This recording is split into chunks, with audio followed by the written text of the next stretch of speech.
గురూజీ 72 గంటల్లోనే ఫోన్లోనే అద్భుతమైన జ్యోతిష్య పరిష్కారం చూపిస్తారు. నమ్మండి, నమ్మకపోండి, ఇది నిజం.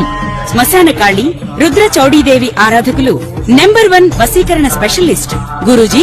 మనిషి పుట్టుక నుండి చనిపోయే వరకు వచ్చే అన్ని క్లిష్టమైన సమస్యలకు పరిష్కారం ఇక్కడ లభిస్తుంది. విద్య, ఉద్యోగం, వ్యవహారం, స్త్రీ ప్రేమ, పెళ్లి, సంతానం, స్త్రీ పురుష వశీకరణం, భూవశం, భార్యాభర్తల కలహాలు, కోర్టు సమస్యలు, విడాకుల సమస్యలు, చేతబడి, అప్పుల బాధ, ఇంకా మీకు ఎలాంటి సమస్యలు ఉన్నా 72 గంటల్లోనే శాశ్వత పరిష్కారం చేయబడును.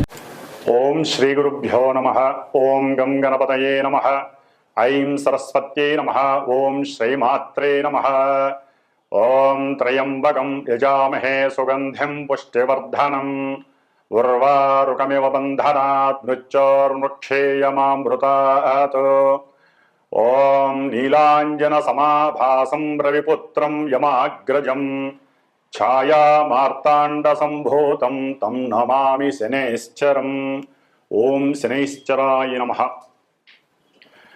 మనకి ఈ సంవత్సరం 2025వ సంవత్సరంలో మార్చి 30వ తేదీ చాలా విశేషప్రదమైనటువంటిది.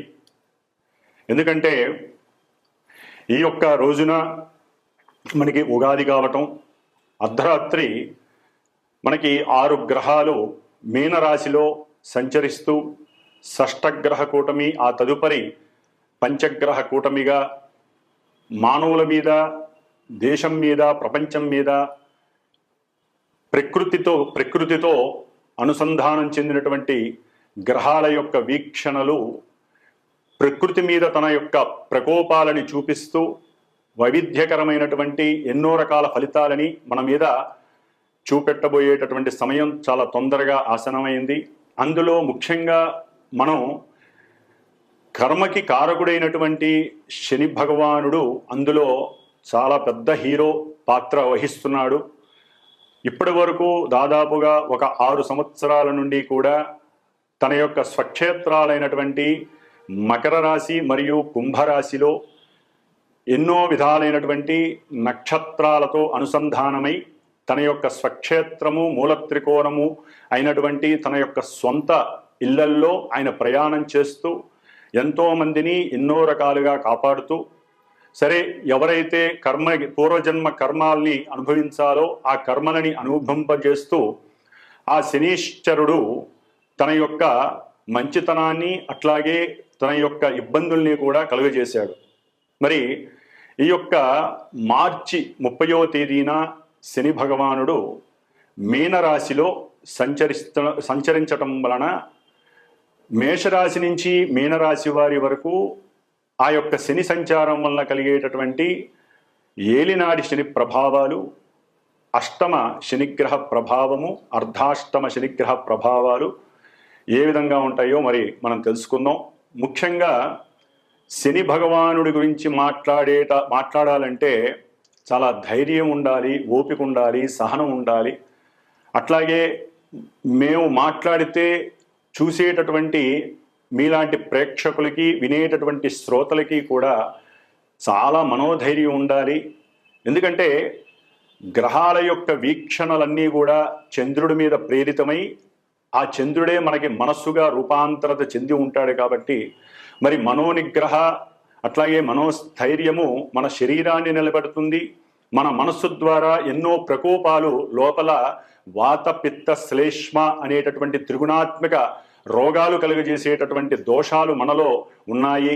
అట్లాగే మనసుతోనే కామక్రోధ లోభ మోహ మదమాత్సర్యాలనేటటువంటి అరిషడ్వర్గాలన్నీ కూడా ఆ మనసు చుట్టూ ఆవాహితమై పరిభ్రమిస్తూ ఉంటాయి. కాబట్టి మరి వాటన్నిటినీ కూడా మనసు అనేటటువంటి ఆయుధాన్ని ఉపయోగించి మనము మన యొక్క పంచేంద్రియాలని కూడా నిగ్రహించుకుంటూ మరి ఈ శని భగవానుడి వలన కలిగేటటువంటి ఇబ్బందులు, కష్టాలు, నష్టాలు తట్టుకుంటూ జీవితంలో ఎవరైనా సరే దీర్ఘాయుష్యవంతులుగా, సంపూర్ణ ఆరోగ్యవంతులుగా ఉండాలనే కోరుకుంటాం. మరి ఈయన ఆయుకారకుడు, ఆయువుని ఇచ్చేవాడు ఈయనే, అట్లాగే ఉచ్ఛ్వాస నిశ్వాసాలకి అంటే మనం నిత్యము కూడా ఎన్నో లక్షల సార్లు మన యొక్క నాసికా రంధ్రాలతో ఈ యొక్క వాయువుని లోపలికి ఆక్సిజన్ ద్వారా పంపించి బయటికి కార్బన్ డైఆక్సైడ్ ద్వారా మనం వదులుతూ ఉంటాం. మరి ఈ కార్బన్ డైఆక్సైడ్ శని భగవానుడు క్లీన్ చేస్తేనే మనకు ఉన్నటువంటి లోపల చెడు బయటికి వెళ్ళిపోతూ ఉంటుంది. కాబట్టి ఆక్సిజన్ ఒకటే కాదు, కార్బన్ డైఆక్సైడ్ కూడా మన యొక్క ఉచ్ఛ్వాస నిశ్వాసాలు మన ప్రాణం నిలబడటంలో సరి సమానమైనటువంటి తూకం కలిగి ఉంటుంది. కాబట్టి ఆ మహానుభావుడైనటువంటి శనీశ్వరుడు కలుగజేసే ఇబ్బందుల కన్నా ఆయన మన యొక్క దేహాన్ని నిలుపుతాడు, మన యొక్క మనస్సుకి ఏకాగ్రతని, సరైనటువంటి ప్రణాళికలు ఏ సమయంలో ఏ నిర్దేశితంలో ఏ పని చేయాలి అనేటటువంటి దాన్ని ఒక క్రమశిక్షణాబద్ధంగా క్రమబద్ధంగా వాటిల్ని రూపాంతరత చేసుకుంటే, అట్లాగే ఎవరితోనైనా మాట్లాడాలన్నా మనకున్నటువంటి ద్వాదశ రాశులు ద్వాదశ భావాలుగా ఎన్నో భావాలని మన మీద ప్రభావితం చేస్తూ ఉంటాయి. ప్రతి మనిషికి చిన్న లేదు పెద్ద లేదు. మరి ఈ యొక్క మానసిక చర్యలన్నీ కూడా ఆ శని భగవానుడి యొక్క అనుగ్రహం చేత మాత్రమే ఓర్పుని, సహనాన్ని, దయా దాక్షణ్యాలని, అట్లాగే అవతల వ్యక్తులతో మాట్లాడే స్వభావ లక్షణాలని బట్టి మనకి లాభాలు కలుగుతూ ఉంటాయి, ఆయువు పెరుగుతూ ఉంటుంది. ముందు ముఖ్యంగా ఈ శనిచరుడు మనసు మీద ప్రభావితం చేస్తూ ఉంటాడు. అంటే తను ఉన్నటువంటి నక్షత్రాల పరంగా ఎప్పుడూ కూడా ఏ గ్రహమైనా సరే తనంతట తాను ఏ రకమైనటువంటి ఫలితాలను ఇవ్వజాలదు అని శాస్త్ర ప్రమాణం. ముఖ్యంగా శని మహానుభావుడు మరి మీనరాశిలో పూర్వాభాద్ర నక్షత్రం 4వ పాదంలో ఈ యొక్క మార్చి 30వ తేదీ నుండి తన యొక్క చారణ సలుపుతూ మరి అందులో ఏప్రిల్ 27వ తారీఖు వరకు కూడా అదే నక్షత్రంలో తన యొక్క ప్రభావాన్ని చూపిస్తూ ఉంటాడు. ఆ తదుపరి ఈ శని భగవానుడు జూలై 13వ తేదీన శని భగవానుడు తన యొక్క సొంత నక్షత్రమైనటువంటి ఉత్తరాభాద్ర నక్షత్రంలో ప్రవేశించి ఆ తదుపరి అక్టోబర్ 5వ తేదీన మీనరాశిలోనే పూర్వాభాద్ర నక్షత్రంలో వక్రగతిని ఆల్రెడీ శనీశ్వరుడు జూలైలో ప్రారంభం చేసి మళ్ళీ నక్షత్రపరంగా అక్టోబర్ 5వ తేదీన పూర్వాభాద్ర నక్షత్రంలో వక్రగతిని పొందుతాడు. మరి ఈయన మీనరాశిలో మరి రుజుమార్గం అంటే స్ట్రైట్ వేలో ఎప్పుడు వస్తాడంటే నవంబర్ 28 వరకు. మొత్తం మీద ఈ యొక్క శని భగవానుడు మీనరాశిలో ఉండటమే మన యొక్క కర్మలన్నీ నివృత్తి చేసేటటువంటి పరిస్థితి మనకు కలిగిస్తున్నాడు.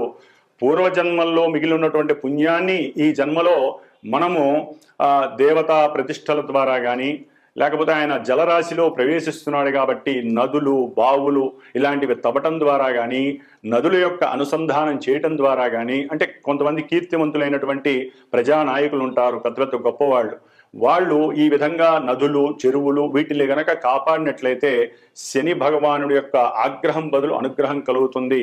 అట్లాగే ఈ శని భగవానుడు మీనరాశిలో ఈ నక్షత్రాలలో అంటే పూర్వాభాద్ర నక్షత్రం, ఉత్తరాభాద్ర నక్షత్రం, ఆ తదుపరి రేవతి నక్షత్రం 3 నక్షత్రాలలో పరిభ్రమించడం వలన రకరకాలైనటువంటి దివ్యకరమైనటువంటి శుభాలు అశుభాలు కలిగే పరిస్థితులు ఉంటాయి.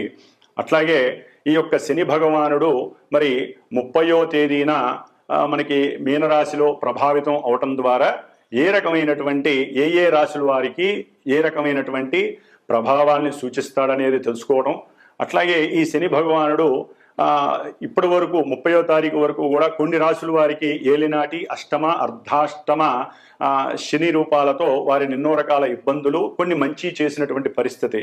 ఇప్పుడు ట్రాక్ అనేది మారుతోంది, అంటే మీనరాశిలోకి మారుతున్నాడు. అంటే కొన్ని రాశుల వారికి ఈ యొక్క ప్రభావాలు తగ్గి కర్మ ప్రారంధాల నుంచి నివృత్తి జరిగి మరికొన్ని రాశుల వారికి ఈ యొక్క శనిగ్రహ ప్రభావం చేత మనకి కర్మని అనుభవించేటటువంటి మంచి శుభకరమైనటువంటి పరిస్థితులు కనిపిస్తున్నాయి. ముఖ్యంగా పూర్వజన్మ కర్మస్థితుల్ని ఈ జన్మలో పరిపూర్ణంగా అనుభవింపజేసేటటువంటి వాడు శని మహానుభావుడు. మరి ఒక బంగారపు ముద్దని మనం గనక ఏ విధంగా అయితే పలు రకాల యాసిడ్స్లో ముంచి వాటిని బంగారపు ఆభరణంలా తయారు చేసి మనం ధరిస్తే ఎంత దగదగా మెరిసిపోతూ 10 మంది యొక్క ఆలోచనలు, వారి యొక్క దృష్టి మన మీద పడి మనల్ని మెచ్చుకుంటారో, ఆ విధంగా ఒక బంగారపు ఆభరణాన్ని 7.5-8 సంవత్సరాలు ఆయన ఈ మీనరాశిలో ఉండి కొంతమంది నక్షత్రాల వారికి, రాసుల వారికి ఆ బంగారపు ఆభరణం ఇచ్చేటటువంటి విలువైనటువంటి పరిస్థితిని ఈ శని భగవానుడు కలుగజేస్తున్నాడు. కాబట్టి ఆ రాసుల వారు తగినట్టుగా రెడీగా ఉండండి. ముఖ్యంగా ఆయన తయారు చేసేటప్పుడు ఎన్నో రకాలైనటువంటి శారీరకమైనటువంటి సమస్యలు, మానసికమైనటువంటి దుర్యోగాలు, అట్లాగే ఇంకా ఎన్నో రకాల ప్రమాదాలు, కష్టాలు అన్నీ ఇస్తూ ఉంటాడు. కాబట్టి ఈ 7.5 సంవత్సరాలు ఆయన ఒకే విధమైనటువంటి ప్రక్రియలు చేయడు. 2.5 సంవత్సరాలు ముందు వెనక మధ్యలో రకరకాలైనటువంటి పరిస్థితుల్ని మానవుల మీద ప్రభావితం చేస్తూ ఉంటాడు. కాబట్టి ఆయన్ని శనీశ్వరుని ఉపశమించడం కోసం ఆయన యొక్క శాంతి మంత్రాలని బ్రాహ్మణుల చేత ఆయనకి సంబంధించినటువంటి వేద మంత్రాలతో ఘోషని గనక మనం జలరూపకంగా జపాలు, తర్పణాలు చేసి శనిగ్రహ హోమాలు చేసి అట్లయితే గనక ఆ శనీశ్వరుడు చేసేటటువంటి విన్యాసాలు మన మీద తగ్గి ఆయన యొక్క ప్రకోపాన్ని, ఆగ్రహాన్ని మన మీద పడకుండా మన వరకు మనం అడ్డుతెర కట్టుకోవడానికి ఈ బ్రాహ్మణుల చేత చేయించేటటువంటి జప తపాలు, దానాలు, హోమాదులు కూడా చాలా చాలా పలు విధాలైనటువంటి పరిస్థితుల నుంచి మనకి ఇబ్బంది లేకుండా ఉపశమింపజేస్తాయి. కాబట్టి శని భగవానుడిని మార్చి నుంచి కొంతమంది రాసులు, కొన్ని రాసుల వారు, నక్షత్రాల వారు ఆరాధించుకోవడం ద్వారా చాలా విశేషమైన ఫలితం ఉంటుంది. ముఖ్యంగా శని భగవానుడు ఓన్లీ ఈ రాసుల వారికే కాదండి, మిగతా రాసుల వారికి ఆయన ఏ ఏ భావాల్లో అంటే ఏ భావాలలో ఉన్నా కూడా రకరకాలైనటువంటి సమస్యల్ని కలుగు చేస్తాడు. ఆ భావాలకి సంబంధించినటువంటి, ఆ నక్షత్రానికి సంబంధించినటువంటి మంచి స్థితిని అట్లాగే యుతిని కలుగజేసి ఎన్నో రకాల ఆపదల్ని కూడా పక్కకి నెట్టివేసే పరిస్థితి ఉంటుంది. అన్నిటికీ మూల మార్గం శని భగవానుడి యొక్క ఆరాధన. మరి ఈయన గురించి చెప్పుకుంటూ పోతే మనకి సమయం చాలా అయిపోతుంది. కాబట్టి మరి ఏ రాసుల వారికి ఈ సంవత్సరం మార్చి 30వ తేదీ నుండి మరి కొన్ని నెలలు, కొన్ని సంవత్సరాలు ఈ యొక్క శని ప్రయాణంలో మనం ఏ విధంగా, మరి జలరాశిలో ఉన్నాడు కాబట్టి సముద్రంలో పడవ ఎక్కి కూర్చున్న వాళ్ళకి తెలుస్తుంది ఆ విషయం. కాబట్టి ఎన్నో రకాలైనటువంటి మనకి ఆటుపోటులు కనిపిస్తూ ఉంటాయి. మరి ఆ సముద్రం కాబట్టి అలలు ఎగిసిపడుతూ మనం వాటిని ఎలా తప్పించుకోవాలో కూడా ఆ శని భగవంతుడు మనకి కలుగజేస్తాడు. అన్నిటికీ మూల మార్గం ధ్యానము. ఎందుకంటే మీనరాశి అనేటటువంటిది రాశులన్నిటిలో కూడా మోక్ష మార్గాన్ని చూపించేటటువంటి రాశి కాబట్టి మరి దీంట్లో కర్మకారకుడైనటువంటి శని భగవానుడు ప్రవేశించేటటువంటి ఈ సమయం అందరికీ కూడా అనుకూలమైనటువంటి సమయంగా భావించండి. ఎక్కడ భయపడకూడదు, ఎక్కడ అధైర్యపడకూడదు. ధైర్యంతో ఆయన్ని గనక మనం మానసికంగా ఆరాధిస్తే, హనుమంతుల వారిని, పరమేశ్వరుణ్ణి గనక ఆరాధిస్తే మనకి శని యొక్క బాధలు లేకుండా తప్పించుకోవడానికి ఉత్తమమైనటువంటి మార్గాలు చాలా ఉన్నాయి. అవి పర్సనల్గా ఎవరైనా సరే వాళ్ళ యొక్క జాతకంలో ఉన్నటువంటి గ్రహస్థితిని బట్టి కూడా ఇప్పుడు ప్రెజెంట్ ఈ యొక్క గోచారంలో శని ఉన్నటువంటి నక్షత్రాలు, శని ఉన్నటువంటి రాశులలో సమన్వయం చేసుకుంటూ చెప్పించుకున్నట్లయితే ఇప్పుడు చెప్పేటటువంటి అందరూ చెప్పేటటువంటి ఈ యొక్క శనిగ్రహ ఇబ్బందికరమైనటువంటి ఫలితాలు ఏమీ జరగవు. ఎందుకంటే వారికి నడిచే దశలు, అంతర్దశలు వేరే ఉంటాయి, ఆ నక్షత్రాలు వేరే ఉంటాయి. కాబట్టి అందరికీ ఒకే రకంగా ఈ యొక్క ప్రభావాలు జరగవు. కాబట్టి ఇది విని కొంతవరకు ధైర్యాన్ని అట్లాగే ఉపశమనాన్ని పొందటానికి మాత్రమే ఈ యొక్క గోచారాన్ని, శనిగ్రహ ఫలితాలని మాత్రం వినాలని మనసారా కోరుకుంటున్నాను. కాబట్టి ఇక మేషరాశి నుంచి మీనరాశి వారి వరకు ఈ యొక్క శనిగ్రహ ప్రభావం ఏ విధంగా ఉంటుందో తెలుసుకుందాం. సింహరాశి వారికి మార్చి 30వ తేదీ నుండి ఇప్పటి వరకు మార్చి 30వ తేదీ ముందు వరకు కూడా సింహరాశి వారికి కొంత కష్టకాలంగానే ఉంది. అటు రాహుకేతువుల వలన, ముఖ్యంగా శని పాపపు దృష్టి అంతా కూడా వాళ్ళ మీద పడి చాలా ఇబ్బందులు పడినటువంటి పరిస్థితులు. అయితే దానికి భిన్నంగా సింహరాశి వారికి ఇంకా ఆగమ్య గోచరమైనటువంటి పరిస్థితులు కనిపిస్తున్నాయి. వీరి యొక్క అష్టమ శని అంటే అష్ట కష్టాలను తెచ్చిపెట్టేటటువంటి శనిగా శాస్త్రం వర్ణిస్తోంది. జీవితంలో కూడా వారు అనుభవించేటటువంటి పరిస్థితులు ఇప్పుడు ఎదురవుతూ ఉంటాయి. అంటే ఇది మేము భయపెట్టేటటువంటి విషయం కాదు. శాస్త్రంలో శని మహానుభావుడు ఏ రాసుల వారికి ఏ స్థానాల్లో ఉంటే ఆయన చేసే విన్యాసాలు, ఆయన ఇచ్చేటటువంటి అంటే మనం అనుకున్న గమ్యాలకి విరుద్ధంగా ఇచ్చేటటువంటి పరిస్థితులన్నీ కూడా వీరు ఇప్పుడు ఎదురు చూసేటటువంటి పరిస్థితి. కాబట్టి ముఖ్యంగా సింహరాశి వారికి అష్టమంలో శని భగవానుడు ప్రవేశించడం మార్చి 30 తర్వాత రంధ్ర శని అని కూడా దీన్ని శాస్త్రం వర్ణిస్తోంది. అంటే రంధ్ర శని అంటే మృత్యు మార్గము అని కూడా దీనికి అర్థము. మృత్యుతుల్యమైనటువంటి పరిస్థితులు వీళ్ళ కళ్ళ ముందు కనిపించే అవకాశం ఉంటుంది. కాబట్టి కాస్త శని భగవానుడు తెల్లారలేస్తే శని భగవంతుడి యొక్క నామస్మరణ, తల్లిగారి యొక్క ఆశీర్వచనం, పెద్ద వాళ్ళ యొక్క ఆశీర్వచన బలం, లేకపోతే శ్రామికులు, పనిచేసేవాళ్ళు, కార్మికులు, లేకపోతే గనుల్లో పనిచేసేటటువంటి వారు, ఇట్లా ఎవరైతే చాలా సైకిల్ తొక్కేవాళ్ళు, చిన్న వ్యాపారంలో చిన్న వృత్తులను ఎంచుకునేటటువంటి వారు, ఇట్లా ఎవరైతే ఉంటారో వారిని గౌరవించటం మీ యొక్క పనిగా పెట్టుకోండి. అట్లాగే ముఖ్యంగా ఈ సింహరాశి వారికి అష్టమంలో శని ఉండి కర్మస్థానం అయినటువంటి వృషభ రాశి అయినటువంటి ఆ స్థానం మీద పడటం ఆయన యొక్క దృష్టి, అట్లాగే వీరికి కుటుంబ ధనస్థానమైనటువంటి కన్యారాశి మీద సప్తమ దృష్టి పడటం, అట్లాగే బుద్ధి ఆలోచన స్థానమైనటువంటి మనల్ని జీవితం మొత్తం నిలబెట్టేటటువంటి ఏకాగ్రత స్థానమైనటువంటి ధనుస్సు రాశి మీద ఈయన యొక్క 10వ దృష్టి పడటం కొంత విశేషమైనటువంటి కష్టాలని నష్టాలని కలుగజేసేటటువంటి పరిస్థితి కలుగుతోంది. ఆ భావాలు దెబ్బతింటాయి. ముఖ్యంగా సింహరాశి వారికి షష్ఠాధిపతి సప్తమాధిపతి అయినటువంటి శని భగవానుడు అష్టమంలో ఉండటం ద్వారా అంతకుముందు ఎవరైతే అప్పు చేసి ఉన్నారో అది ఏ సందర్భంలోనైనా సరే, ఒక ఇల్లు కట్టుకోవడానికి కానివ్వండి, లేకపోతే వారికి ఉన్నటువంటి శారీరక అనారోగ్యాలకి హాస్పిటల్స్కి వెళ్ళటానికి కానివ్వండి, ఆపరేషన్స్కి అత్యవసరమై ఆకస్మికంగా ఎవరైతే ధనాన్ని అప్పు చేశారో వారు కానివ్వండి, ఇట్లా ఏ విధంగానైనా సరే అప్పుకు సంబంధించిన విషయాలలో మీకు సంఘం వ్యతిరేకంగా ఉంటుంది. మీరు ఎవరి దగ్గర అయితే అప్పు తీసుకుంటారో వారు మీకు పూర్తిగా ప్రతికూలవంతులు అవుతారు. వారి చుట్టూ 10 మందిని పోగేసుకొస్తారు, మిమ్మల్ని ఇబ్బంది పెట్టడానికి ఎక్కువగా చూస్తారు. అక్కడ మానసికమైన ధైర్యాన్ని మీరు ప్రదర్శించాలి. కొంచెం తెలివి మీరు ప్రదర్శించగలిగితే ఆకస్మికంగా మీకు వచ్చేటటువంటి కష్టాన్ని నష్టాన్ని ఎదుర్కొనే శక్తి ఆ శని భగవంతుడు మాత్రం ఇవ్వగలుగుతాడు. సరే, మిగతా గ్రహాలు వాటి యొక్క దృష్టి వలన కానివ్వండి, ఆ ఉన్నటువంటి పొజిషన్స్ వలన మీరు చాలా వరకు బయటపడే అవకాశాలు ఉంటుంది. కానీ మనం ప్రత్యేకించి శని భగవానుడి యొక్క అష్టమ శని గురించి మాట్లాడుతున్నాం కాబట్టి ఇది మృత్యుతుల్య ఆకస్మికంగా దూరంగా వెళ్ళిపోవటం, ఇంటి నుంచి కుటుంబం నుంచి దూరంగా వెళ్ళాలనేటువంటి మానసిక చర్య కలగటం, అట్లాగే ముఖ్యంగా విద్యార్థులకి పోటీ పరీక్షలు రాస్తూ ఉంటారు కొంతమంది. అది ఐఏఎస్ కావచ్చు, ఐపీఎస్ కావచ్చు, 10th క్లాస్ కావచ్చు, లేకపోతే ఇంటర్మీడియట్, ఏదైనా సరే విద్యావంతులు ఆ యొక్క ఎగ్జామ్స్ రాసేటప్పుడు వాళ్ళ యొక్క మానసిక పరిస్థితి చాలా ఆగమ్య గోచరంగా ఉంటుంది. అవసరం లేనటువంటి వృధా ఆలోచనలు వారిని పాడు చేస్తాయి. అట్లాగే సంఘంలో ఏదైతే విద్రోహకరమైనటువంటి చర్యలు ఉంటాయో వాటి యందు ఆసక్తి పెంచుకుంటారు. అట్లాగే కొంతమంది బానిసత్వానికి అవుతారు. అంటే మనం మాట్లాడుకోకూడదు, కొన్ని వ్యర్థకరమైనటువంటి వ్యసనాలు, అది ఏ రకంగానే ద్రవపదమైనటువంటి వ్యసనాలు కావచ్చు, లేకపోతే ముఖ్యంగా పదమైనటువంటి అంటే ద్రవ పదార్థాలైనటువంటి కొన్ని వ్యసనాలకి వీరు అడిక్ట్ అయి వారి యొక్క ఆరోగ్యాన్ని పాడు చేసుకొని వైద్యాలయాలకు వెళ్ళేటటువంటి పరిస్థితి కలుగుతుంది. మానసికంగా వీళ్ళు చాలా డౌన్ఫాల్ అయి ఉంటారు.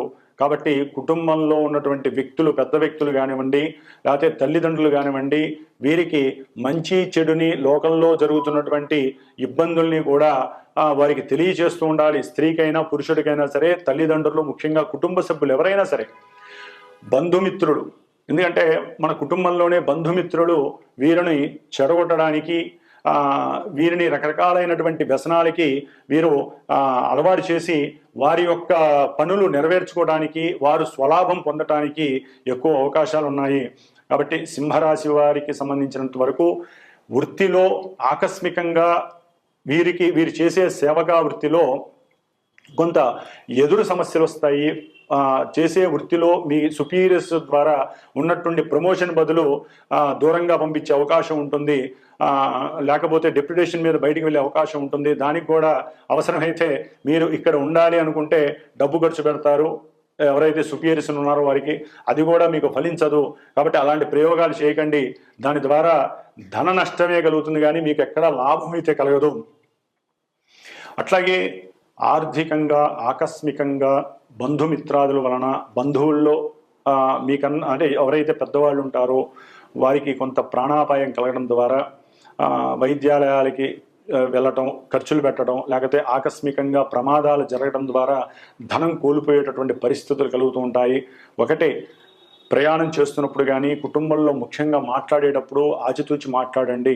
ఉద్యోగస్తులు ముఖ్యంగా ఎదురుకుండా మీకు ఎవరైతే సుపీరియర్స్ ఉన్నారో వారితో జాగ్రత్తగా మాట్లాడండి.